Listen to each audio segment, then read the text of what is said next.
AP మద్యం కుంభకోణం కేసులో కీలక పరిణామం చోటు చేసుకుంది. ఈ కేసులో ప్రధాన నిందితుడిగా ఉన్న రాజ్ కేశిరెడ్డి దాఖలు చేసిన రెగ్యులర్ బెయిల్ పిటిషన్పై విచారణకు సుప్రీంకోర్టు నిరాకరించింది. లిక్కర్ స్కామ్ మొత్తం వ్యవహారానికి ఆర్కిటెక్ట్ ఆయనేనని వ్యాఖ్యానించింది. పిటిషన్ వెనక్కు తీసుకుంటామని కేశిరెడ్డి తరపు న్యాయవాది కోర్టుకు తెలిపారు.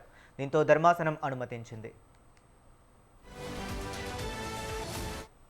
ఇక ఇదే అంశం గురించి మరింత సమాచారాన్ని మా కరెస్పాండెంట్ అబ్దుల్ అలీం ఫోన్ లైన్లో అందిస్తారు. అబ్దుల్ అలీం, చెప్పండి.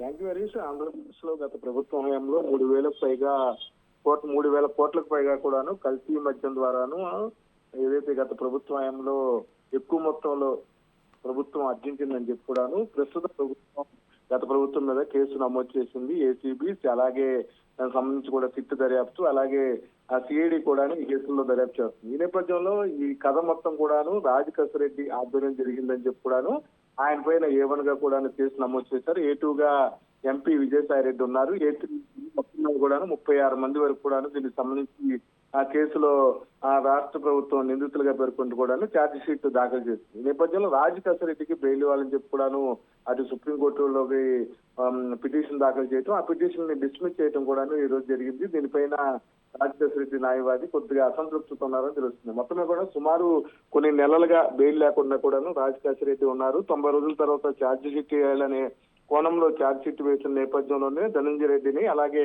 వైఎస్ కృష్ణమోహన్ రెడ్డి తదితరులందరూ కూడాను ఏసీబీ అటు విజయవాడ సబ్ జైల్లో కొనాలించింది. వాళ్ళందరూ కూడా ఇప్పుడు బెయిల్ మీద బయట ఉన్నారు. ఈ నేపథ్యంలో రాజ్ కేశిరెడ్డికి కూడా బెయిల్ ఇస్తే ఈ కేసుకు సంబంధించి ముఖ్యమైన ఆర్థిక లావాదేవీలతో పాటు సాక్ష్యాలను కూడా తారుమారు చేసే అవకాశం ఉందని చెప్పి ఇటు ఆంధ్రప్రదేశ్ ఏసీబీ కోర్టుతో పాటు సిఐడి కూడా వాదించిన నేపథ్యంలో ఏదైతే ప్రస్తుతం రాజ్ కేశిరెడ్డి A1 ముద్దాయిగా ఉన్నారు కాబట్టి ఖచ్చితంగా బెయిల్ వస్తే సాక్ష్యం తారుమారుతో పాటు కొన్ని సంబంధించిన డాక్యుమెంట్స్ కూడా మార్చే అవకాశం ఉంది. అలాగే కొంతమందిని ప్రేరేపించే అవకాశం ఉందని చెప్పి కూడాను కోర్టు అభిప్రాయపడే విధంగా కూడాను ప్రభుత్వం వాదించే నేపథ్యంలో ఒక రకంగా ఏసీబీ సిఐడి ప్రభుత్వం నుంచి వచ్చిన వినతిని సక్సెస్ చేసినట్టు తెలుస్తుంది. ఈ నేపథ్యంలో రాజకీయ వాయిదా వేస్తూ కూడాను హరీష్.